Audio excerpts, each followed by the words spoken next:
রাজ্যে ফের ভয়াবহ বিস্ফোরণ। কল্যাণীতে বাজি কারখানায় বিস্ফোরণ, মৃত 4।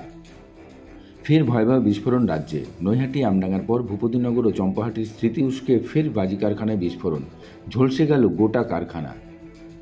শুক্রবার দুপুরে কল্যাণী পুরসভার 20 নম্বর ওয়ার্ডের রথতলা এলাকায় একটি বাজি কারখানায় আগুন লাগে। আগুনে ঝলসে মৃত্যু হয় 4 মহিলার, আহত আরও 1 মহিলা। তাকে কল্যাণী জওহরলাল নেহরু হাসপাতালে ভর্তি করা হয়েছে। মহিলার অবস্থা আশঙ্কাজনক বলেই জানা গিয়েছে। তিনি মৃত্যুর সঙ্গে পাঞ্জা লড়ছেন। মৃতদের সকলেই ওই কারখানার কর্মী হিসেবে কর্মরত ছিলেন বলেই জানা গিয়েছে। বিস্ফোরণের জেরে কার্যত ধ্বংসস্তূপে পরিণত হয়েছে কারখানাটি। দমকল কর্মীদের পাশাপাশি উদ্ধারকার্যে হাত লাগিয়েছেন স্থানীয়রা।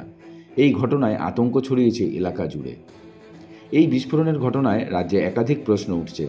নৈহাটি আমডাঙ্গার পর ভূপতিনগর, চম্পাহাটি এবং ডায়মন্ড হারবারে একই ধরনের বাজি কারখানার বিস্ফোরণের জেরে প্রাণহানি ঘটেছে। তবে এসব ঘটনার পরেও প্রশাসনের সতর্কতা এবং ব্যবস্থা নিয়ে প্রশ্ন ওঠে। কোথায় ছিল প্রশাসনের নজরদারি? এই বিষয়ে এখনও পর্যন্ত স্পষ্ট কোনো ব্যাখ্যা পাওয়া যায়নি। পেটের অভাবে কাজে এসেছে দেখি আমি কাজ থেকে যে মারা গেছে। হ্যাঁ, এই ছুটে আসলাম, এসে তো দেখতে পাচ্ছি না কোথায় আমার ভাঙনা কোথায় আছে, কি আছে না আছে। শুনলাম নাকি বলে হাসপাতালে নিয়ে গেছে, এইটুকুই জানি। কত বছর ধরে চলছিল এই বেআইনি কারখানা?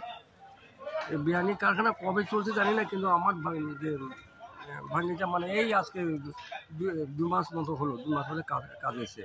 কিন্তু এই কারখানাটা বেআইনিভাবেই চলছিল। আজকে যদি বেআইনিভাবে না চলে, আর তাছাড়া পুলিশও তো কোনো মানে এসে দেখাশোনা যে বেআইনিভাবে কেন চলছে, তারা এসে তো একটু দেখাশোনা করতে পারতো, দেখতো কেন এভাবে চলছে। আর আমরা তো করি, হ্যাঁ, যার জন্য পেটের অভাবে মানে কাজে এসছে। হ্যাঁ, আজকে যে আর এই ঘটনা হয়ে যাবে তো এটা আমরা ধারণা করতে পারি। আমার নাম প্রাণ গোপাল দাস। এই বাজির কারখানার বিষয়ে কল্যাণীর বিজেপি বিধায়ক অম্বিকা রায় বলেন, মানুষ যারা নাকি খেটে খায়, পেটের দায়ে এখানে কাজ করতে এসেছে, মহিলারা এমনিতেও বাই ল কোনো মহিলা বা শিশুরা এই ধরনের হ্যাজার্ডাস এরিয়াতে কাজ করার কথা নয়।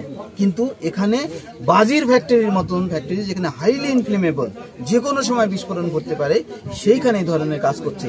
আর তার জন্য যে ন্যূনতম প্রিভেন্টিভ মেজার্স নিচ্ছে না, এরা বলছে লাইসেন্স ছিল, কিন্তু আমার তো মনে হয় না এখানে লাইসেন্স হওয়ার কথা।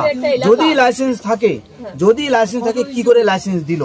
কারণ কি এখানে তো লাইসেন্স থাকার কথা, এখানে ফায়ার টেন্ডার ঢোকে না। আর যদি লাইসেন্স না থাকে তাহলেই বা কি করে এখানে, এখনো পর্যন্ত জানা গেছে 4 জনের মৃত্যু হয়েছে, 1 জন মারা গেছে। ভাবা যায় মানে কোথায় আমরা রয়েছি, ফায়ার টেন্ডার ঢুকতে পারছি না। পাশে আশেপাশে বাড়ি, ঘন জনবসতি, এখানে তারা কতটা ভালনারেবল হতে পারে এইভাবে চলে আসছে। কারণ তারা জানে পুলিশ কোনো স্টেপ এইভাবেই চলে আসে, এইভাবেই সাধারণ মানুষের। পশ্চিমবঙ্গের মুখ্যমন্ত্রীর ইমিডিয়েটলি স্টেপ ডাউন হওয়ার কথা। উনি যতদিন পশ্চিমবঙ্গের মুখ্যমন্ত্রী থাকবে, আমাদের পশ্চিমবঙ্গে সাধারণ মানুষের জীবন এইভাবে যাবে। বড় বড় দুর্ঘটনা ঘটবে, দুর্ঘটনার জন্য এবং এই ধরনের ইউনিট রয়েছে এখানে, পুরো শুধুমাত্র এখানে অনেক বাড়ি রয়েছে, এই ধরনের চলছে। প্রশাসন কোনো ধরনের স্টেপ নেয় না।